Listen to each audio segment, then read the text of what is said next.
আমরা একক বিএনপি শুধু একা পারবে না দেশকে গড়তে। দেশকে গড়তে হলে, পুনর্গঠন করতে হলে আমাদের জাতিকে ঐক্যবদ্ধ করতে হবে। দলমত নির্বিশেষে মানুষকে ঐক্যবদ্ধ করতে হবে। যেভাবে আন্দোলনের সময় জুলাই আগস্ট মাসে যেভাবে দলমত নির্বিশেষে সবাই রাজপথে নেমে এসেছিলেন, ঠিক সেভাবেই আমাদের। বরিশাল নগরের বান্দ রোডের জেলা শিল্পকলা একাডেমিতে বিএনপির কেন্দ্রীয় প্রশিক্ষণ বিষয়ক কমিটির আয়োজনে আয়োজিত এক সভায় ভার্চুয়ালি যুক্ত হয়ে তিনি এসব কথা বলেছেন।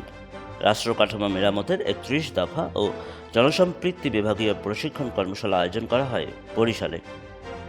প্রিয় সহকর্মীবৃন্দ, এই কর্মশালাটি কি শুধু 31 দফা যেটি আমরা দিয়েছি, এটি কি শুধু বিএনপির জন্য, বিএনপির নেতাকর্মীদের জন্য? অবশ্যই নয়।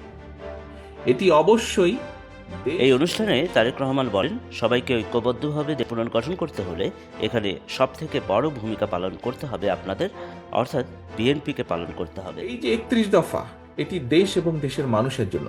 আজকে আপনারা 2 হল রুমে যারা উপস্থিত হয়েছেন, এই 2 হল রুমের মধ্যে যদি আমরা এই 31 দফাকে রেখে দিই, অথবা আপনাদের হাতে যে ফাইলটি দেওয়া হয়েছে, এই ফাইলটিকে শুধু আপনারা অনুষ্ঠান শেষে যদি হাতে করে নিয়ে বাসায় চলে যান, এই 31 দফা সম্পূর্ণভাবে আজকের এই সারাদিন সম্পূর্ণভাবে এই সময় তিনি আরও বলেন, আমাদের 31 দফাই শেষ না, এটি কোনো ধর্মীয় গ্রন্থ না যে এটিকে পরিবর্তন করা যাবে না।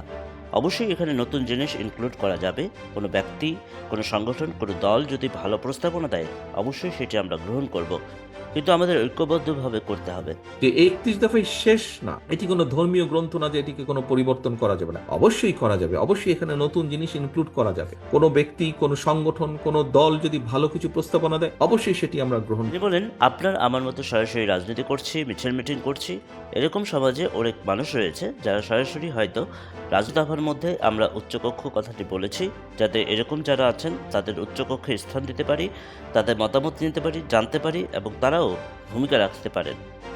বিএনপির প্রতি জনগণের আস্থা, বিশ্বাস ও ভালোবাসা ধরে রাখতে হলে সবাইকে মিলে চেষ্টা করতে হবে উল্লেখ করে তারেক রহমান বলেন, এজন্য যতগুলো বাধ্য করেছে পালিয়ে যেতে সকলের মিলিত প্রচেষ্টায়, লক্ষ কোটি মানুষের মিলিত প্রচেষ্টায় দেশ